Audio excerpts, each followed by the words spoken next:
देखिए आज नया सेट स्टार्ट होगा 2024 का 10th में तुम्हें सेट नंबर 3 और उसमें जो शुरुआत में 20 नंबर के विकल्प वाले क्वेश्चन है पहले वो क्वेश्चन कराते हैं। पहला प्रश्न इसमें कहा गया है, पहला प्रश्न यदि 26 और 156 26 है और 156 है, इन दो संख्याओं का लासा मुझे दिया गया है। ये दो संख्याएं जो है इनका लासा दे रखा है कितना 156 लासा भी दिया गया। उसके बाद में तो इनका मासा का मान होगा, यानी मासा ज्ञात करना है। तो ऐसा सवाल कई बार आता है, इसमें एक सूत्र से भी इसको निकाल सकते हैं या तो अपने इनके बाद गुणनखंड कर लो, उससे मान इसका निकाल लीजिए।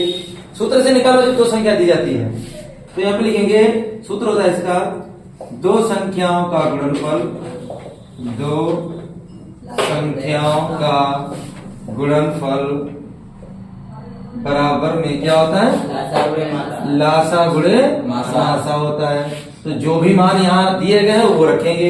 यहाँ मासा क्या लिखिए दो संख्याओं का गुणनफल, यानी जो दो संख्या है उनका हम गुणनफल कराएंगे। यानी 26 की गुणा 156 में करा देते हैं। बराबर में क्या लिखा लासा, तो लासा की जगह कितना दिया गया 156 दिया गया। और गुणे में मासा हमें क्या करना है ज्ञात करना है। 156 से 156 कट जाएगा तो मासा कितना आ गया 26 आ गया। तो मासा हो गया कितना 26। ये इसका आंसर हो जाएगा, जिस विकल्प में है वो इसका आंसर हो जाएगा। तो पहले कौन से विकल्प में इसका ऑप्शन है 26 बी विकल्प में है, तो 20 का आंसर हो जाएगा। ठीक है, दूसरा प्रश्न इसमें कहा गया है निम्नलिखित में से कौन सा सहअभाज्य संख्याओं का युग्म है। सहअभाज्य वो संख्या का युग्म होता है जिसमें उभयनिष्ठ एक होता है, यानी उसमें जो उनके अभाज्य गुणनखंड करते हैं तो उनका उभयनिष्ठ एक होना चाहिए, उसको हम कहते हैं सहअभाज्य का युग्म। तो जैसे हम देखेंगे अभी इसको अगर 14 को हम काटेंगे तो इसको ले सकते हैं 2 गुणे 7, क्या ले सकते हैं 2 गुणे 35 को ले सकते हैं 5 गुणे 7। तो इसमें उभयनिष्ठ कितना है 7 है, इसमें उभयनिष्ठ कितना है 7 है। इसको लिखेंगे 31, तो ऐसे रहेंगे 93 को लिख देंगे अगर हम 31 गुणे 3, 31 गुणे 3, इनमें उभयनिष्ठ कितना आ गया 31 आ गया। 32 को हम लिख सकते हैं 16 दूनी 32, इसको भी लिख सकते हैं या 2 दूनी 4 दूनी 8 दूनी 16, 2 दूनी 4 दूनी 8 दूनी 16 दूनी 32, ये 32 के कर दिए। 62 को कैसे लिख सकते हो 62 को तो तुम 2 और गुणे 31 लिख सकते हो, 31 दूनी 62 होते हैं, 31 दूनी 62 होते हैं। अब इनमें उभयनिष्ठ कितना आ गया 2 आ गया, चाहे कोई भी 2 समझ लो लेकिन उभयनिष्ठ तो 2 है। लेकिन यहाँ अगर देखें 18 को तो 2 3 6 3 18, 25 को लिखे 5 25, क्या कोई उभयनिष्ठ नजर आया?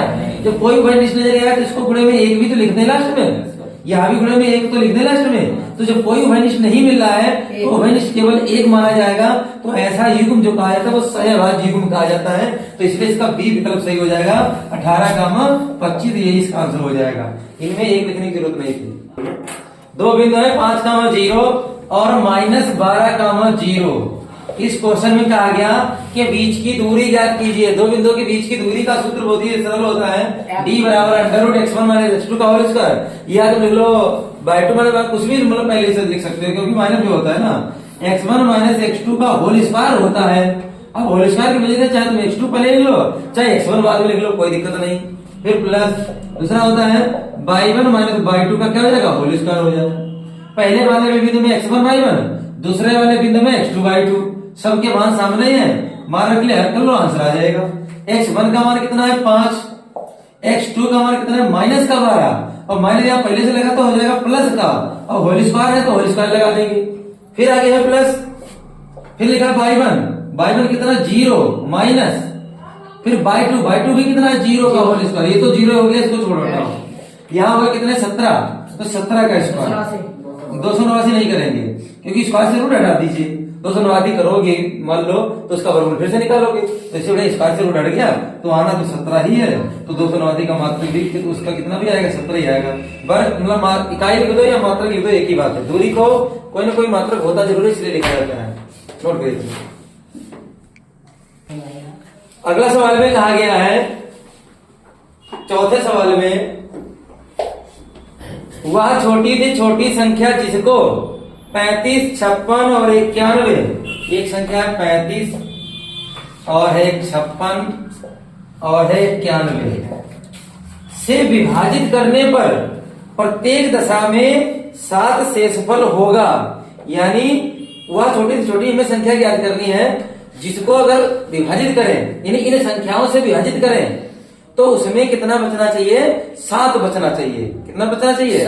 7 बचना चाहिए। तो प्रत्येक दशा में शेषफल है वो 7 बचना चाहिए। शेषफल कितना बचना चाहिए? 7।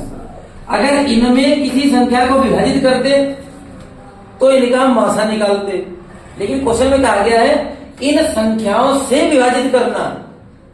तो जब इन संख्याओं से विभाजित करना है तो लासा निकलेगा। क्यों? उसका कारण तुम्हें बता देते हैं। चलो अभी यहाँ पे तो ये जो क्वेश्चन है, ये डाउट जो तुम्हारा है वो कितना क्लियर दूर हो जाएगा। उसके अलग से कोई 2 संख्या बताते हैं। जैसे तुमसे कहें 4 और दूसरी संख्या हो 12। 4 और 12 का मासा भी निकाल के बताते हैं और लासा भी मतलब निकाल के बताते हैं। तो 4 और इनका जो 12 का जो मासा होगा वो कितना आएगा? 4 आएगा। अपना निकाल लेना, हम तुम्हें ऐसे बता दे रहे हैं। लासा जो आएगा वो 12 आएगा। लासा जो आएगा वो कितना आएगा? 12 आएगा इनका लासा। अब देखो लासा में और मासा में अंतर क्या है? मासा जो है जिन संख्याओं का मासा निकालते हैं वो मासा जो आता है वही संख्या से ये दोनों संख्या विभाजित हो जाती है। वही संख्या दोनों संख्या क्या हो जाती है? 4 का भाग करो इसमें, 4 एक भाग हो गया। 4 का भाग 12 में करो, 4 तिया 12 भाग हो गया। यानी मासा में ऐसा होता है जो उत्तर आता है जिन संख्याओं का उन्हीं को वो संख्या विभाजित कर देती, पूर्ण विभाजित, कोई शेषफल नहीं बचता है। लेकिन लासा में क्या ऐसा होता है? लासा में ऐसा होता है जिन संख्याओं का हम लासा निकालते हैं उन्हीं संख्याओं से जो उत्तर आता है वो विभाजित हो जाता है। जैसे ये 12 आया तो 4 से भी 12 कटेगा, 4 तिया 12 से भी 12 कट जाएगा, 12 कर 12। अगर इन संख्याओं का हम लासा निकाल लें जो संख्या आएगी वो 35 से भी पूरा कट जाएगी, 56 से भी पूरा कट जाएगी, 91 से भी पूरा कट जाएगी, कोई शेषफल नहीं बचेगा। अब क्वेश्चन में कहा गया है कि हमें शेषफल ज्ञात करना है, तो उसके लिए जो भी तुम्हारा आएगा लासा, अब वही उसमें 7 जोड़ देंगे, तब हम 35 से विभाजित करेंगे और 56 से विभाजित करेंगे, 91 से विभाजित करेंगे तो सब में 7 बच जाएगा।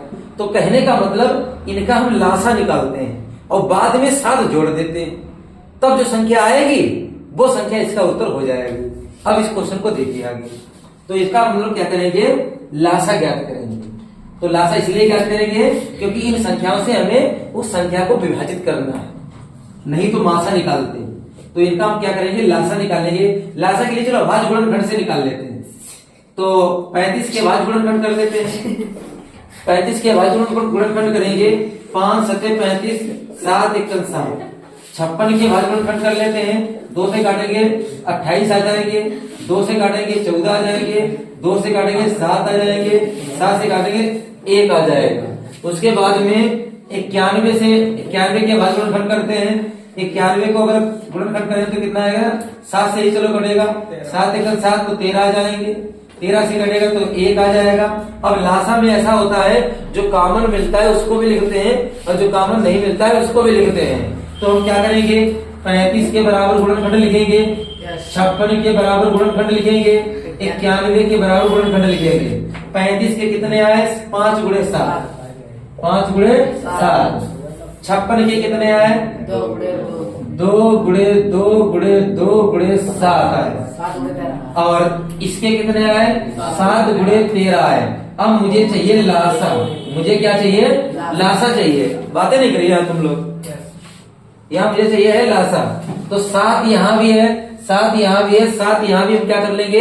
इसमें कॉमन ले लेंगे। मतलब कॉमन क्या? मतलब कॉमन तो है ही, उसको हम एक बार लिखेंगे। मतलब जो कॉमन होता है उसको भी लिखते हैं, जो कॉमन नहीं होता है उसको भी लिखते हैं। ये 7 7 7 हर जगह है तो 7 लिख लिया। और उसके बाद में 5 यहाँ है और कहीं 5 है नहीं तब भी लिखना पड़ेगा। 2 2 और कहीं 2 है नहीं तो 2 3 बार है तो 3 बार लिखने पड़ेंगे। और 13 एक बार लिखना पड़ेगा। सबकी गुणा करा देंगे, तो सबकी गुणा करा देते हैं। 13 दूनी, या ऐसा कर लो, अलग अलग करा तो ज्यादा सही है। 7 गुणे 5 ऐसे, ये कितने हो गए? 2 दूनी 4 दूनी 8 और 13 की 8 में गुणा कराओ तो 13 कितने होते हैं? 104। 13 104 और 5 की यहाँ करा दीजिए गुणा, तो 7 की बाद में करा देंगे तो बड़ी संख्या नहीं होगी, पढ़ा पता रहेगा तुम्हें। 5 को 20 और 5 कल 5, तो 500 कितने हो गए? 20 हो गए। अब सादगी करा दो, 0 ऐसे ही, 7 दूनी 14 हासिल लगा कितना? 1, 7 पचे 35 कितना? 36। तो 36 और 40 जो उत्तर आया है, जो निकाल लासा कितना आया? 36 और 40। अब ये लासा ऐसा अंक है, ये 35 से भी विभाजित हो रहा है, कोई पूर्ण विभाजित, कोई शेषफल नहीं बचेगा। 56 से भी पूर्ण विभाजित हो जाएगा, 91 से भी पूर्ण विभाजित हो जाएगा। अब अगर इसमें हमें 7 शेषफल बचाना हो, क्या करना हो? 7 शेषफल बचाना हो, तो इसमें 7 जोड़ देंगे। जब इसको विभाजित करेंगे 35 से, तो इतने तक भाग जाएगा, 7 बच जाएगा। 56 से करेंगे तब इसमें विभाजित होगा, 91 से करेंगे तब इसमें विभाजित हो जाएगा। तो इसमें 7 जोड़ेंगे तो कितना आएगा? 3647। तो 3647 में सी विकल्प में ऑप्शन दिया गया है। तो शेषफल इसका हम जोड़ देते हैं कितना? 7। चलो इधर वहां तो दिख रहा है इसमें, तो 3607 इसमें जाएगा 3647 इसका आंसर हो गया। नोट करिए इसका। अगला प्रश्न है 5वां प्रश्न। 8 के प्रथम 15 गुणजों का योगफल होगा। 8 के जो प्रथम है वो 8 के 15 गुणजों का हमें क्या चाहिए? योगफल ज्ञात करना है। तो 8 के प्रथम 15 गुणज, तो 8 की गुणे लिख लो। 8 के 8, 8 दूनी 16, 8 के 24, 8 के 32, ऐसे डाट 15 तक लेकिन है। लेकिन इतनी कहां तक लिखेंगे? तो हमने डाटा बना दिया, समांतर श्रेणी से क्वेश्चन आया है। तो इसका जो प्रथम पद है वो a बराबर 8, और b का मान कैसे निकालते हैं? सारवंतर दूसरे पद से पहले पद को घटा देते हैं। 8 8 बढ़ रहे तो 8 ही है। अब यन संख्याएं कितनी है? 15। योगफल चाहिए तो योगफल वाला सूत्र एस एन का क्या होता है? n/2 2a plus n-1 into में d। मान रख देंगे सबके, n की जगह 15/2 और ब्रैकेट में 2, a की जगह रख देंगे 8 प्लस n की जगह 15-1 इंटू में d, d की जगह कितना? 8। तो 2 15/2 तो ऐसे ही रहेगा, ठीक है। उसके बाद 8 दूनी कितना जगह? 16 प्लस या 14 बचे, 14 की 8 में गुणा कराएंगे, कितने होते हैं? 112। अगर नहीं पता है मान लो तो 14 112 ही होते हैं वैसे। 8 से 32 हाथे लगे 3, 8 के 8 3 11 112 ही होते हैं। 112 में 16 जोड़ दो इसमें, तो 15/2 ऐसे ही रहने दीजिए। तो 6 2 कितने हो जाएंगे? 8। अब 1 कितने हो जाएंगे? 2। तो 1 128 हो गया। तो 2 से काट दोगे इसको, 2 से 12, 2 चक्कू 8, 15 64 में गुणा करा दो। 15 चक्कू 60 हाथ से लगे 6, 15 छक्का 90 और कितने? 6 96 हाथ से कितने लगे थे? 6। तो 960 इसका उत्तर हो जाएगा। 15 संख्या को जोड़ 960। नोट करिए तो।